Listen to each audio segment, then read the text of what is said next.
Hello बच्चों, let's read the following question.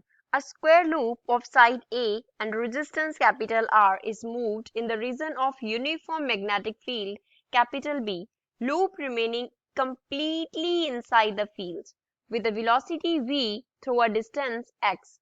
The work done is.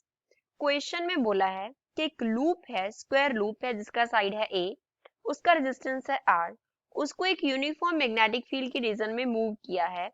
तो जो loop है उसको हमने कंप्लीटली इनसाइड द फील्ड रखा। जो मूव करने का वेलोसिटी था दैट इज v, कितने डिस्टेंस के थ्रू मूव किया, x डिस्टेंस के थ्रू। तो वर्क डन फाइंड आउट करना है। A option v l square vx divide by r, second 2v square l square vx divide by r, C 4b square l square vx divided by r. Fourth is none. First of all, we will talk about the key concept of the question. इस question में use key concept क्या है? तो हम move कर रहे हैं एक loop को move कर रहे हैं magnetic field में।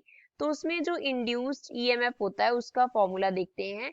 induced EMF को E से डिनोट करते हैं। इसका फॉर्मूला होता है minus d phi by d T.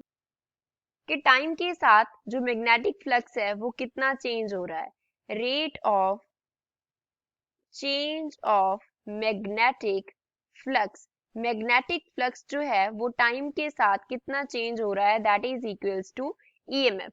अब यहाँ पे जो नेगेटिव साइन आ रहा है वो क्या रिप्रेजेंट कर रहा है, नेगेटिव साइन रिप्रेजेंट करता है कि जो ईएमएफ इंड्यूस होगा उसका डायरेक्शन ऐसा होगा कि वो अपोज करेगा उस कॉज को जो उसे क्या कर रहा है, जनरेट कर रहा है, इंड्यूस कर रहा है।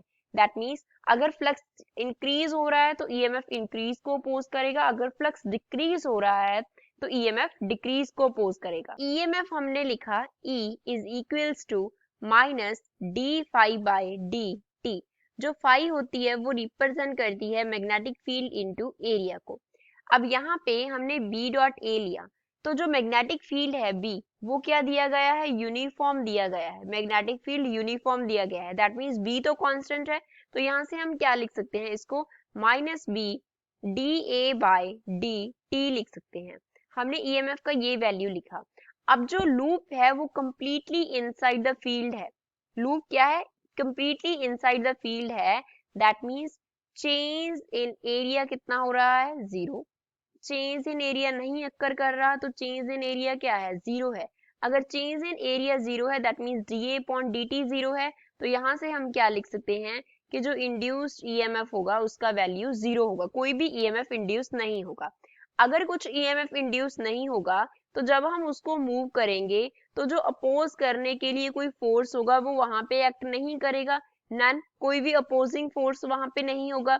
और वर्क डन का फॉर्मूला क्या होता है, work done is equals to force into distance travelled. कितना फोर्स एक्ट किया और कितना डिस्टेंस उसने ट्रेवल किया। अब जब कोई फोर्स ही एक्ट नहीं कर रहा तो वर्क डन क्या होगा, जीरो के इक्वल होगा। तो यही इस क्वेश्चन का फाइनल आंसर होगा। So D is correct option for this question, that no work has to be done in moving that loop. I hope you understood it well. Thanks.